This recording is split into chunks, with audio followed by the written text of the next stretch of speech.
ওই ভারতে থেকে যে উস্কানি দিতেছে আপনারা ওই সব উস্কানিতে কান দিয়েন না। যদি কান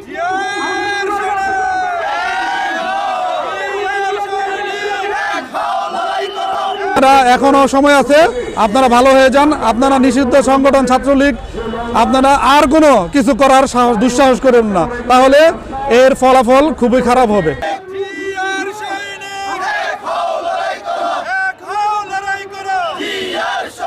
সোনারগাঁ থানা যুবদল খায়রুল ইসলাম সচিব ভাইয়ের নেতৃত্বে কঠোর হচ্ছে এটা দমন করব। আপনার